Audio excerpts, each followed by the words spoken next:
ሰላም የዩቲዩብ ቤተሰቦች ዛሬ ቁጥር 2 ስለ ቢዝነስ ይጀመጥቻለሁ።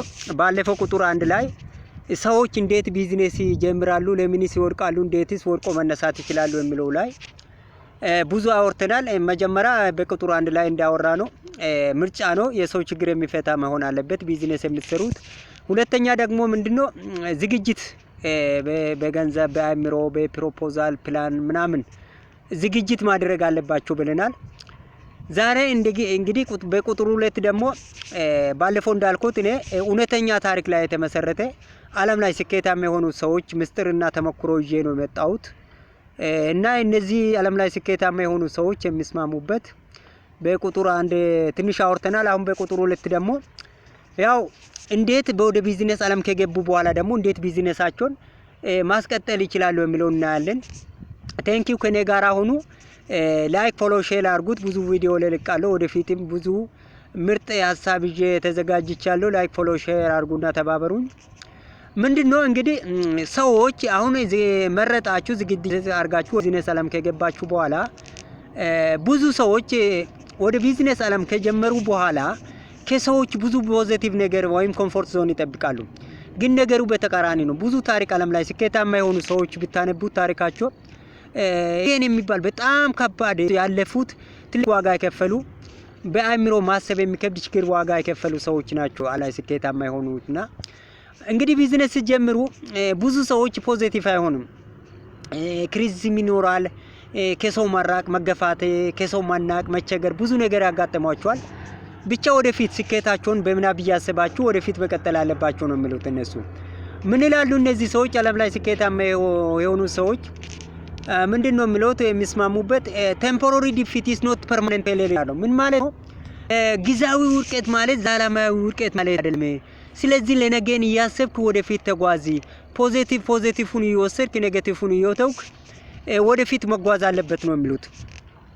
እንግዲህ ምንድነው ስራ ሲጀምሩ ብዙ እንቅፋት ሊኖር ይችላል። ካልሮጣችሁ በዳዴ መሄድ ካልቻላችሁ ደግሞ ትንሽ መጓዝ እንጂ በጭራሽ ማቆም የለባቸው ነው የሚሉት እነዚህ ሰዎች።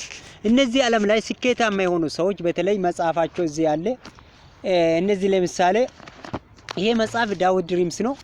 በጣም ያነበብኩ መጽሐፍ ነው። ከዚህ ሰውዬ በጣም ስልጠና ወስጃለሁ። በጣም ምርጥ መጽሐፍ ነው፣ አንብቡት። በጣም ጥሩ መጽሐፍ ነው። እንዴት ሰዎች ስኬታማ መሆን እንዳለባችሁ ከዛው ጀምሮ ነው የሚለው ነው። አንብቡት። ይሄ ዳዊት ድሪምስ የሚለው በጣም ይጠቅማችኋል። ሌላ ሁለተኛ ደግሞ ይሄ ምንድነው ይሄ ቲንክ ኤንድ ግሮው ሪች ይላል። ዓለም ላይ አሜሪካ ላይ ስኬታማ ሰዎች ብዙ ወደ 100 በላይ ሰዎች የሚሆኑት እቺ መጽሐፍ በጣም ምርጥ መጽሐፍ ናት። ቲንክ ኤንድ ግሮው ሪች የምትል መጽሐፍ ናት። አንብቡት፣ ይጠቅማችኋል። እነዚህ እንግዲህ ሄነሪ ፎርድ የV8 ባለቤት እንዴት V8 ዓለም ላይ በጣም ውድ እንደሆነ እንዴት ተስፋፋ መቼም ታውቁታላችሁ። ምን አይነት መከራ ውስጥ እንዳለፉ ነው የምታሳይች መጽሐፍ ማለት ነው።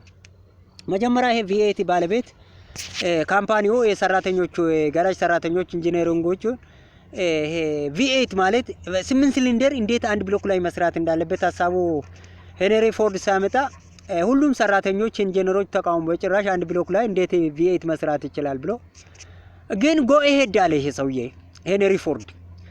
ቀን እየሰሩ ማታ እየተወያዩ በጭራሽ በስንት መከራ በኋላ ተቀበሉት። ሐሳቡ ተሳካ። እንግዲህ ዓለም ላይ የምናይል V8 ውጤታማ እንደሆነ ታውቁታላችሁ።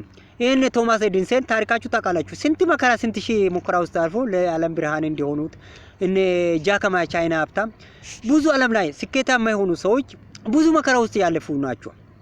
እንግዲህ ሰዎችን መስማት የለባችሁም፣ ወደፊት መጓዝ አለባችሁ ነው የሚለው። ቀጥሎ ምንድነው ቢዝነስ ዓለም ስኬታማ መሆን ከፈለጋችሁ ቫልዩ አድ የሚላል። ቫልዩ አድ ማለት ለምሳሌ ከዚህ በፊት 10 አመት የጀመረ ሰውና ዛሬ ጀመረ እኩል መሆን የለበት፣ ይከብዳልና